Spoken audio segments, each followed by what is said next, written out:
Hello, this is Sydney Scallinger with the River Cruising Masterclass, and we are on, as I say, Nile. And I am here with the amazing Egyptologist, Sherif. So if you want to introduce yourself. Hello everybody, Sherif is my name, and my name is Sherif Kazafi. I am the Egyptologist on board the SS Sphinx on this river cruise. I've been taking this amazing and lovely group along the Nile. And He's paid to say that.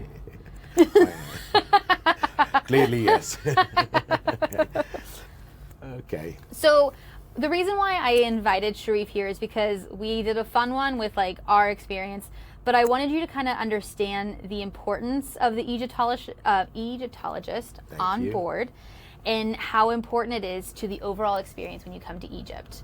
So Absolutely agree. yeah, right? But I first want to know about you. So tell me about what got you into Egyptology. Okay, that's quite an interesting story, if you'd like to hear. At the age of 9, I was on a school trip, which was going to one of these archaeological sites. Which one? Osiris Magna, that's the name of it, which is in the middle of Egypt. Well, I was 9 years old anyway, and we've gone on that trip. Then it was like a picnic in front of that archaeological site, and there was a tomb, beautifully painted tomb. Okay, off we went inside, and we were given a talk about the tomb, and we were shown everything around it. But I was almost the only kid there who got like attached to the place. That's how I felt. Once I entered the place, I felt like I belonged to this place somehow. Yeah. And I started like gazing at the hieroglyphics and like going deep in them. And for a reason, I felt that I was able to read them, which was not true anyway. A 9-year-old kid, no way to read the hieroglyphics. You could fake it. Anyway, I was just trying to, like, I was imagining, pretending that I was reading it, but I felt like I'm attached to it strongly. So I went around, and even after the tour, I kept wandering around the tomb and looking at the scenes again and the beautiful colors and so on. I was like trying to find out what's going on. Anyway, after the guided tour, the teachers gave us a guided tour anyway, and we went out to play the football and have all the activities, had lunch and everything. And at the end of the day, that's the fun thing about it. At the end of the day, we were asked to load the bus to go back. And again, I was the only kid there who didn't want to leave. Honestly, I didn't want to leave. I'm trying to imagine a little Sherif throwing a temper tantrum. Yeah. It was almost a tantrum. It was almost I can tell you.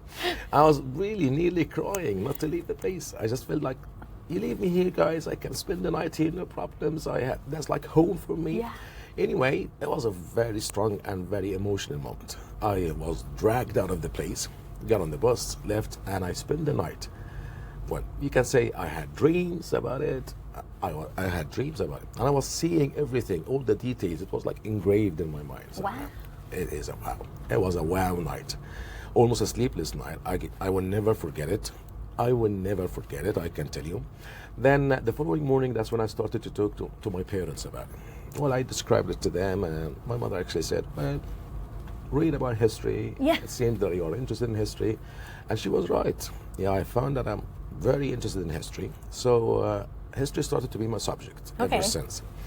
I was doing well in history, and I carried on. And after the high school, I decided to do what? Egyptology. That's how we ended up being an Egyptologist. Simply. I was going to say, you've been an Egyptologist for over 35 years, and if we start from 9... Well, I would say, yeah, more than this. More than this. Actually, they are like 28 years. And that's after college. After college, yes. 28 years of being, officially an Egyptologist, taking groups around. So now we're talking 40 plus years of just love of Egypt. Yeah. Now, have you been back to that original temple, and do you still get the feels? Oh, that's a good question, because yes, there is one of the itineraries I do when we go to that place. Okay. Which it's a rarely visit anyway, like off beaten track anyway. Right. But it happened that I've been there like a number of times, and that feeling is coming back to me. Oh. Every time I walked in that place, the feeling just comes back to me. I love that. I love it. It's like, it's part of me. I don't know why, for a reason which I never found out about it, but that place is my place. So yes, every time I go there, even with a group, I'm telling them all the story about the place and my school trip, and I just spend endless time talking about that too. Sometimes the people like hate me for that. Yeah. It's like, hey, enough, Sherif, that's it. But yes, it has been always this place. All right, I love that. Yeah. I was gonna say, okay, we have, every week you get a brand new bunch of people who know nothing Correct. about Egypt, right? Like, there's probably a small amount. I did do a little bit of documentaries before I came. Okay. But the amount of like wow moments we have, do you enjoy kind of seeing us fall in love with Egypt with you as you explain it? That makes me even feel better. Okay. Okay, because being honest with you, not everybody is coming to Egypt. Oh, well, let's say I'm not expecting everybody coming Okay. to Egypt to know everything about Egypt. Right. Yeah, as you said now, well, people would watch a few documentaries about, read like few books about it. It has been always a dream for most of them to come to Egypt, no Right. problems.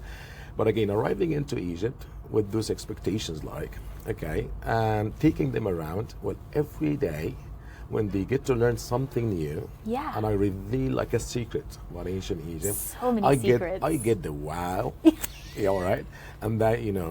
That is our moment. We on our boat. We're like, wow. Yeah. And that makes me feel better. That's it. Okay. That makes my day anyway. So I go further and further and further. Yeah. I like that. I enjoy that actually. That's Okay. one of the points I like about my job is that see the people looking at ancient Egypt again. Yeah. Understanding more about ancient Egypt. I just hope I learned 10% of everything you've told us. I'm sure you do. I'm sure you do. A little bit, like 12%. Maybe 15 if we're lucky. 15, that's good. Because but you're so good at like explaining it so that we understand it. Oh, thank you. Keith and I were talking about how you explained like the disagreement with Sudan. You're like, it's like your brother who's doing something you don't want to. You just kind of let him do his thing, and then when he moves on, we'll accept him back in. That's the and thing. so, kind of being able to connect all of these history, these like fun little moments that we can take from every place. Every place you visit. And you know everything. Like we asked, like, why are there only 17 or 1,177 sphinxes? You're like, oh, there's a curve here. That's why. You know what, Sydney? I've spent more than half of my life doing it, know. and it's the love and passion about it. I do love it. I do love it. We see it. I just want I to let do you love know. it, Well, thank you for noticing that. Thank you for noticing that. Most people think I'm not in love with, but I do love this place. I do love the subject. I do love the places we Yeah. go to. So that's what makes the difference, let's say. Right. That what makes a huge difference. If you love something you do, so you do it properly and the right way Yeah. and the best way. And you need to get that skill of providing the information, handling the information. Again, I'm not expecting every group to be like students of Egyptology, no way. And I'm not expecting them to learn everything I'm saying and memorize everything I'm saying. It's quite difficult because Right. that's quite vast subject. Egyptology is quite a huge subject. It is. I didn't It's like an realize how ocean. much. It is like an ocean of Yeah. information and knowledge. So, I'm just scratching the surface, if you like. Okay, if you're scratching the surface, what haven't you told us that you want to tell us that is like, some of the spots where you're like, oh, this is just too much for them to know, but You just hit the point because, yes, sometimes I feel like, no, that's like a little bit too much for regular visitors, let's say. Because at the end of the day, you're coming to spend a good time. Yeah, it is important to learn about the places you see and you visit. But again, I'm not expecting you to study it in depth. Okay. Well, I loved today with the goddess of construction. Yeah, That was our Sherif. first time seeing her.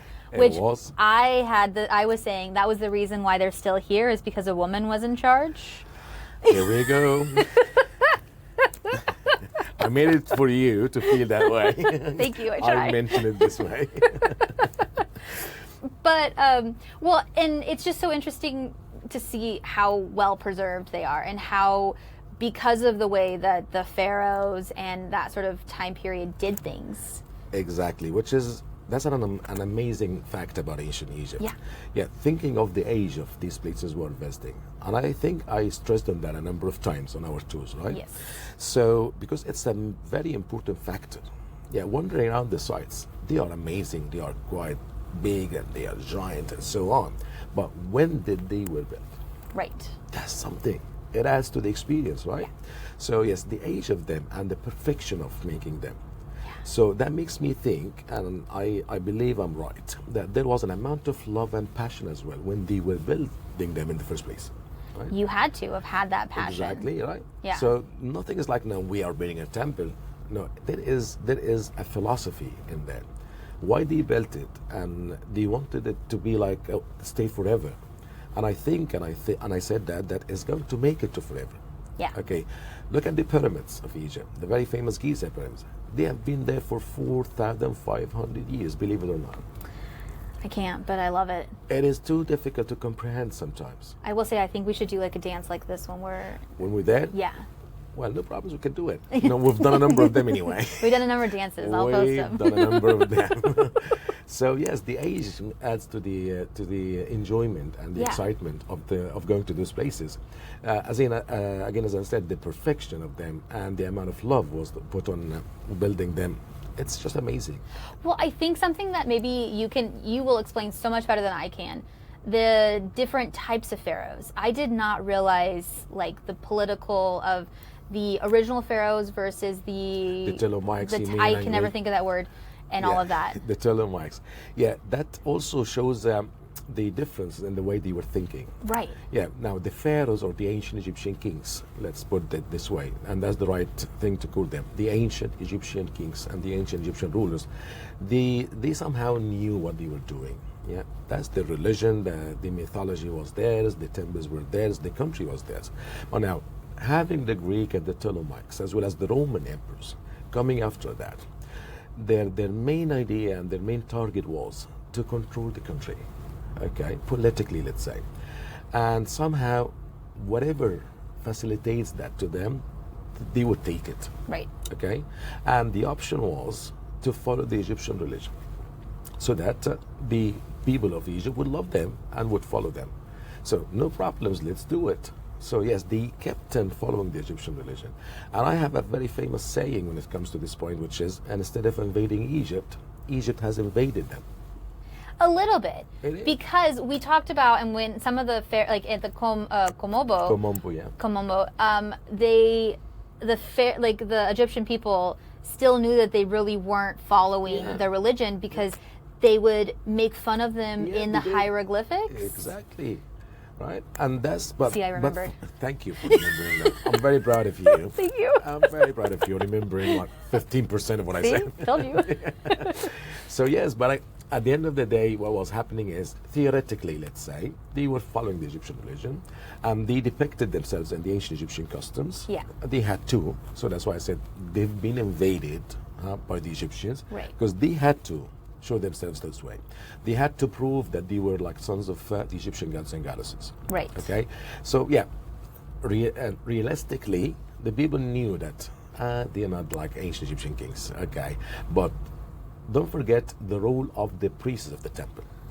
So now the Egyptians, the locals, they had an amount of trust, and the priest or the high priest. Well, the king, the Ptolemaic king, was not that important for the people anyway, because they knew that the high priest is in charge, and for them that was enough. Yeah. I mean, that will keep the thing going, and everything is going perfect. So no problems. If it's like a pharaoh, and new pharaoh is coming up, is trying to show up the things, no problems. But we are following our religion, and the high priest is in charge. So that was quite calming for them, let's say. Okay. That was one of those things that really stuck out to me, is that before coming here, I didn't know about the different types and how that absorbed into just what you think of as ancient Egypt, because it's so old, it all blends into the same like BC. Yeah. For you, that's old BC, like, you know. We're celebrating 250 years in the United States, and we're proud of that. Okay. Okay. Not 4,500 years. I can't even think of it. Well, here is another surprise. It's even older than this. I know. Yeah, 5,500 BC. That's when Egyptians started to settle along the Nile. 5,500. So that's 7,500 years ago. It is. And it's very well known about Egypt as a civilization. Like, it's a civilization of 7,000 years of history. That's insane. Yeah, it is insane. I agree with you. And that's why I love it. And that's why I love the people to know about it. Because it's 7,000 years of history. It's quite something. And you probably barely scratched the surface on this 12-day trip. Oh, wait, that's another challenge, you know? You have to give as much as you can. That's the thing, you know. I wanted you to know all about it, and at the amount which not getting bored of it. Yeah. You know what I mean? It's a balance you need to keep when you're taking a group around this country. Yeah. You need to cover that within 12 days too. Yeah. And you need to keep very exciting like. And you don't want to lose the attention of your audience. As you We go all along. have the attention of goldfish these days. Okay. You've heard that, right? Yeah, It's like 5 seconds to grab someone's attention and then we're done for. That's it. I say, I think we've done better than the 5 seconds I on this think trip. we've done. I think we've done. So thank you for that, for paying attention to whatever I'm saying, and for showing the interest in whatever I'm saying. It's been so interesting. Thank you. I was gonna say, what is your favorite part of this kind of cruise? Like we do all these stops. What's your favorite that you love to show off? Well, this is quite a question. You Sorry. know, it's like you are asking a father. His favorite Which one child? of your kids is your favorite? My mom knows who the favorite is Okay, in her I family. don't myself. Bless her, but I don't. Anyway. Well, it's definitely you, right? No, Oh, I am an yeah. only child, and the dogs rank higher. Okay. No, but back to this question. Back to the question. He doesn't know how to answer to that one. Let's go back to the question. The original question was, which one of the temples is mine? Yeah. Well, it is really hard to tell. Certainly, it is really hard to tell because they are all amazing, and each and every one of them has its own beauty. Yeah. Right? Well, you go everywhere; it's not repeated, even if it looks the same, Yes. structure-wise. But every one of these temples has its own beauty and its own magic. And you do so well selling it to me the night before, because every day I'm like, I need a break. I'm not gonna join this tour. not gonna join it, and then I go to the afternoon session, Okay. and they're like, "This is the best temple for this." And we're gonna see 2 gods in this one, and this is the prettiest one, all the colors. And I get sold every day. Oh my God! So thank God. So I got you every day joining. That's great. Great to know. Yes, but all of them are amazing. But let's put in them like 2 or 3 in order. Let's say. Okay. Well, my favorite ever is, or are actually the 2 rock-cut temples of Abu Simbel. They Okay. are magnificent temples. They are. They are magnificent. I think you agree with me. It's so They come up- interesting just to see also how you guys moved them. It's a masterpiece of engineering. Yes. Yeah. So rock-cut temples, 48 meters deep into the mountain. That was achieved 3,500 years ago. And for our American, that's about 150 feet, give or take. 140 I'm not something. familiar with the feet anyway. Rounding But up. yeah, but this is 3,500 years ago. I couldn't imagine doing it now, let alone then. That's the thing. Yeah, But with the now- precision. Yeah, and with the very simple tools they were using. Yes. That's something else. They've managed to cut it into the mountain, and 2 of them, not only 1. So rock-cut temples.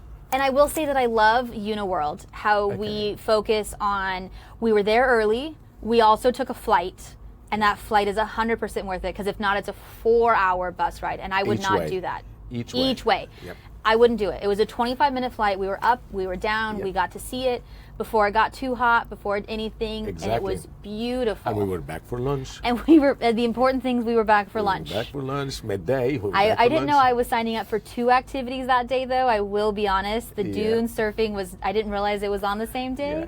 Don't know if I would have signed up for it if I knew that, but it was an experience nonetheless.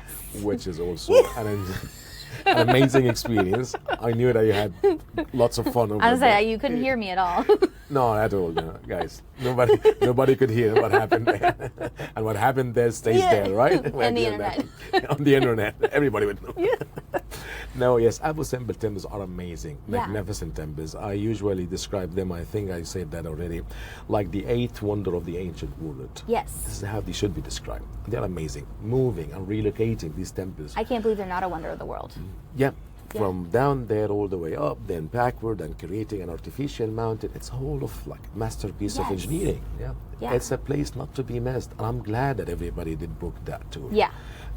Because it will be a great miss if you haven't been to, right? You Yeah. agree with me? Oh, 100%. So that comes like number 1 in the list. Okay. The number 2 is like Karnak temples. That yeah. largest complex. It was it was the first day. It was literally our first wow. And that's the first On the one. river. It was like, wow. Yeah. Well, here we are, the largest religious complex in Egypt. Yes. And the 2nd largest religious complex on earth. Correct. Well, 100 acres of land. Quite vast. It was insane. It was insane. I agree with you. That's one of my favorite temples. I'll tell you my 2 favorite. I loved Please, yours. please. My first favorite was the Dandara Oh. temple. I do love color. So it Which I was going to say it's the third in my list anyway, but fine, go ahead. I loved how it was completely intact. We were able to go onto the second floor. Yep. I loved all the little temple rooms and how they all had different colors and themes to them, like the side rooms. Exactly. It was so beautiful. I remember every single inch on the wall was inscribed. Every single inch. top to bottom, up. And they're quite massive, high walls like that. I couldn't imagine. Also, think about the person who's up 50 feet up in the air Yeah. doing that and be like, no one's going to pay attention to this. And yet they still did it perfect. And after like 2,000 years, Yes. precisely, after 2,000 years, here we are wandering around the temple and looking at it and taking pictures of it and enjoying it. I hope the ancient Egyptians appreciate how much we appreciate I was going it. to say, I hope he felt his feeling what we are saying right now about his work, like, because that was his work, one of them. It was. As I say, my second favorite, not that I loved all of the ones you mentioned, the exclusive evening at Luxor Temple. Oh my God. Is that your number 4? You tell me. Yeah. Okay, so Uniworld has an experience where you can go after hours, so it's only Uniworld. It was like 100 people in the beautiful Luxor Temple, which is interesting because the Karnak Temple and the Luxor Temple are connected by 1,177 Sphinx. It is almost 2 miles. It's like 1.75 miles, a Exactly. walkway, and you just can walk the full thing. They're going to be doing that later, so hopefully you can come and see it. Yeah. But having that lit up at night, the sphinxes going like rawr, and then the temples, and then seeing at night and not having the crowds there, the difference between the ancient Egyptian kings and how they did their temple work versus when Alexander the Great and that sort of temple Roman work. there, yeah. And the Roman, and literally 2 feet away from each other, you can see the complete stark contrast from who loved their work versus who did their work. And I think that's one way of saying it. That's the best way of saying it. Yeah. Thank you for that. Thank you for putting it this way, because that's exactly what it is. Yeah. Yeah. You love what you do, or you just do what you do. Love the job or do the job. It's a huge difference between doing them. And I think people don't realize so I think of it with the Valley of the Kings and how we think of a lot of the, when we think of the temples, how a lot of them were done by like slaves or that sort of feel. But when it comes to the Valley of the Kings, they were skilled workers because Definitely. the pharaohs didn't want to have their afterlife, not their tombs, right? Their house of eternity. Thank you for remembering that. I'm very proud of you, Sydney. Thank you. Their house of eternity, basically affected by poor workmanship. So they were actually super skilled workers. Exactly, and they made sure that they were well paid, as I said, Yeah. and well looked after. Because that's something very important, guys, you need to know about nothing called slavery in ancient Egypt. There was Really? nothing. I did not know that. There is nothing called slavery in ancient Egypt. All the workers, the work we've been looking at, Yeah. been done by professional, local labor, being very well looked after. I'm sure you said that, but I'm just now absorbing it. No, that's good. That's a good thing. Now, towards the end of the cruise, you started absorbing it. Thank you. Okay, being very well looked after, Yeah. as well as their families. And we had a record for the very first demonstration ever. Yes, ancient Egyptian workers. they started and the those days, strikes. they went on a strike. Oh, I love it. Yeah, well, they Power were, to the people. Yeah, they were asking for wine and other things for more supplies. Again, the important things. Yeah, and the king had to supply them before Yeah. they went back working. Okay, so that proves that they were being very well paid. And as you just mentioned, well, an ancient Egyptian king wouldn't get a slave to build his house of eternity. Because just let the guys know that for the ancient Egyptians, there was nothing called death, right? Those tombs, we are just calling them tombs. But ancient Egyptians, as you just said now, they were calling them houses of eternity. So imagine an ancient Egyptian king is building his house of eternity. There is no way to get a slave to do that. Yeah. He needs to get a proper worker, a skillful one, a very professional worker, just to get the best house for the afterlife, Yeah. right?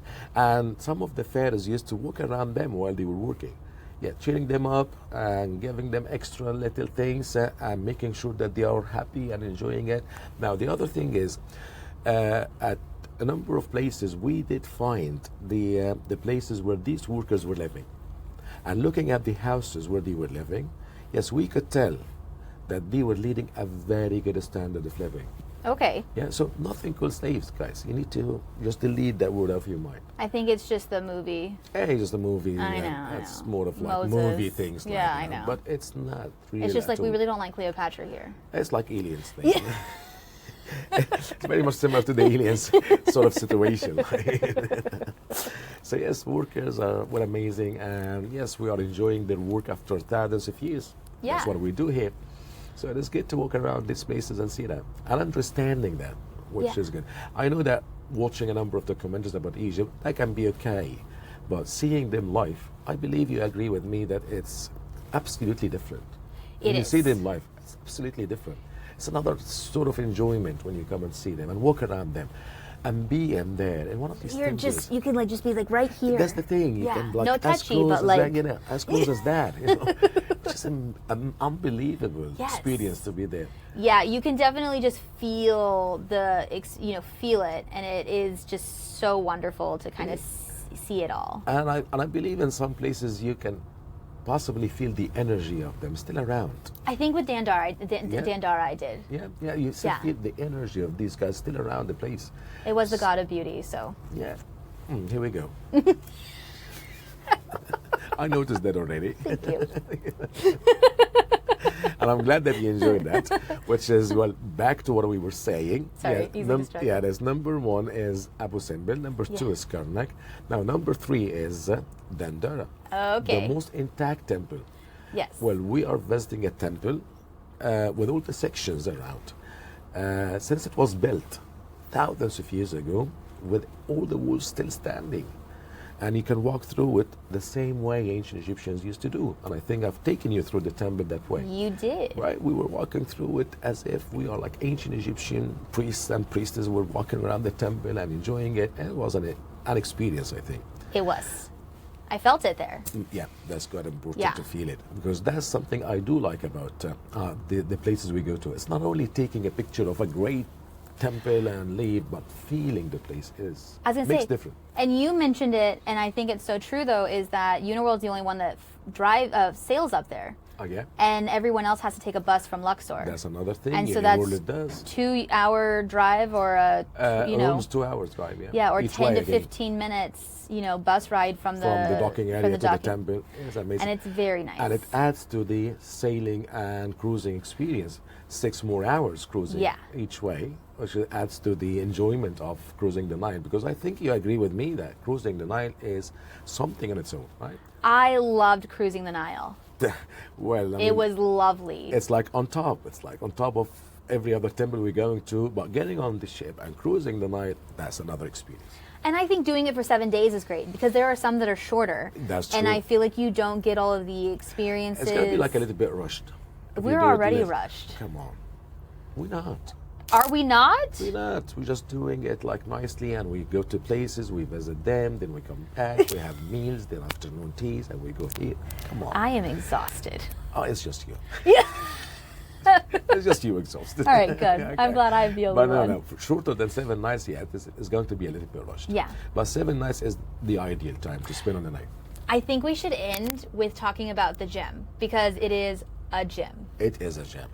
Literally gem and gem. Yeah, and actually I like that they have picked that name for it, the Grand Egyptian Museum. Yeah. And it is a grand. It's phenomenal. It's phenomenal. I fully agree with that. The pieces there are amazing, right? Yeah. The way they are displayed is I love the mind-blowing. layout. Yeah, the layout is mind-blowing, right? So great. And taking you through it, I think we understood the philosophy of the ancient Egyptians. So even that bit is being taken care of. I mean, it's not like randomly displaying items here and there. Well, artifacts and statues can be like in very nice showcases. No, it's the order of displaying them. Yes. And that's the importance of having an Egyptologist to take you through a museum. So true. Right? Because if you just come to a museum, as I just said now, you walk around and you see beautiful statues, take pictures of, oh, they are ancient, they are old, they are quite good. Now, jewelry pieces, okay, let's go. Now, taking you through that, or any Egyptologist will do that, will be clarifying what you're looking at, what you are looking at. Yeah. B, you will understand the philosophy behind, which I think we got it when we We did. when we were visiting that gem. So First of all, I love how it's organized because you have it by years and then by importance. So there's like the society, there's the kings, and then there's the gods. Exactly. And you have like the time frames, and you just kind of like merge into each other. Exactly. And so you can see the evolution of everything. That's what they meant to show us. The evolution of everything. It's so in all nice. aspects. In all aspects, like it. And it makes it so you don't get as confused. Because sometimes you look at museums and like, if you're at an art museum, you'll have something from the 1700s, the next to it, it's early 2000s, and you're like, well, how do these go together? Yeah, and the other good thing about this museum was, or is that it takes you through the civilization. Yeah. As I said when we were there, that if you just visit that museum, that will give you a good amount of understanding about ancient Egypt. If it's just that museum you visited and you left the country, so you would have a very good amount of understanding about that civilization, which was needed in a country like Egypt. So you do a tour over there, then you go through the civilization itself. Now, the pharaoh and his role in the society, then the gods and where they fit, and the relationship between the pharaoh and the god, and the afterlife concept, then preparing the journey to the afterlife, then eternity, then all the pieces together, then beautifully displayed, right? Yes. Beautifully displayed. And it's the most up-to-date, let's say, museum. And all originals. Thank you for that, because you're welcome. This is a question I know. I answered the very first day, I think. At least 3 times. Okay. I like to emphasize on things, no problems. You know me now. Yes, all of them. Now, more than thousands of pieces are displayed on there, not a single replica and not a single copy. And that's amazing. It is amazing, and it is the largest museum for a single civilization. You remember that? Yes. All of the other museums around the world, they are like mixed civilizations, but this is the only museum on earth built for a single civilization. And then you have the King Tut exhibit. That's like icing on the cake. It right? is. It Icing literally on the is cake. icing on the cake. 5,000 So much pieces gold. were found in a tomb. Yeah, so much gold, yeah. I love sparkling I wish I would things. have some. I noticed already, it said, you don't have to tell me.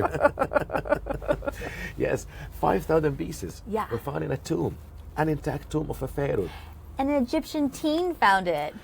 He did, and he was gifted That necklace. an original necklace from the collection of King Tut, and he was so proud. I of would it. peacock with that too. Yeah, the family still have it, by the way. His As they family should. still have Yeah. it, yeah. Well, yeah, that's as we said, icing on the cake, the treasures of King Tut, the very famous mask of him. Yes. Every single one around the world knows about it. Yeah. So it's the iconic thing about Egypt. You think of Egypt, you think of few things: the mask of Tut, the pyramids, and temples, like. Exactly. So the mask is one of them, and it's beautifully displayed over there. So I fully agree, it's a gem. Yeah. And they have picked the right name for it, the Grand Egyptian Museum. So everybody should come to Egypt to see the Grand Egyptian Museum. Never list the other pieces. I'm surprised we took the entire podcast and didn't mention Ramses at all, but I thought we might as well end with him since Ramses the second. My God, Ramesses II, yeah? Yeah. The most famous guy The ever most named. famous. Very megalomaniac guy. He literally put his name on everything. That's correct. He's been around every single part of this country. Yeah. Every single temple we visited, it has to be something with his name over there. I like him. He had a lot of wives. He promoted himself very well. You know what? It's one of those things where if you can't promote yourself, who's going to promote you, you know? That's the thing. He got it earlier than we do nowadays. Right? Thousands of years ago, he got the concept, so he started doing it. He started to act accordingly. Yeah. And he's done well, I should say. He's done really well for Right, himself. Right? Yes, we've been around this country, well, from one border to the other. Yeah.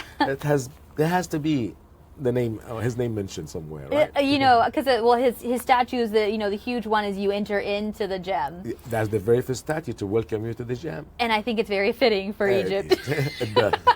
It is very fitting. It is very fitting. And he's a very good image. Huh? Yeah. So Ramesses II. Yeah. Well, everywhere you go, you say Ramesses II. Oh, everybody knows him. Yeah, this is the guy, yeah. Abu Simbel timbers are one of his one of his temples. Crown, yeah. I would appreciate at least he did something for one of his wives. Oh, Nefertari. Yeah. His favorite wife. His favorite. Yeah, which you can't do anymore per Egyptian law. If you have more than one wife, you can't have favorites. That's correct. Yeah. But he has a favorite He wife, did have a favorite. Nefertari. And again, let me say that. I think you know it already. Nefertari is different from Nefertiti. Right. Okay. But Nefertari was his wife, and he has built a temple for her. Yeah. That was quite nice of him, right? I thought it was. That was quite nice of him. He built a small temple for her next to his temple, and that's very romantic as well. Yeah, I liked it. Yeah. Well, thank you so much, Thank Sherif, you. for talking about this and really just focusing on how great your role is and you. how every single person I've talked to said that you have made our trip for us. And Thank you. having your skill set has made it so much easier for us to absorb and learn more about Egypt. Thank you. I'm glad to hear that. I'm glad that everybody has enjoyed that. We have. I'm looking forward to meeting all of the others who haven't made it yet. I can't wait. You know, we are a cult in bus number 2. Oh, yeah. So I have to stick with bus number 2. The best ever. So thank you for being around, and thank you for your time. Thank you for this conversation. Yay. Thank you very much. Thank you for listening to the River Cruising Masterclass with Sydney. If you have loved this episode, please share it with friends and family. If you want to connect with me or see photos and videos from this trip and others, my social media handle is Travel Advisor Sydney on Facebook and Instagram. The Poodle Booked It on YouTube. Message me. I love to talk to listener of my podcast.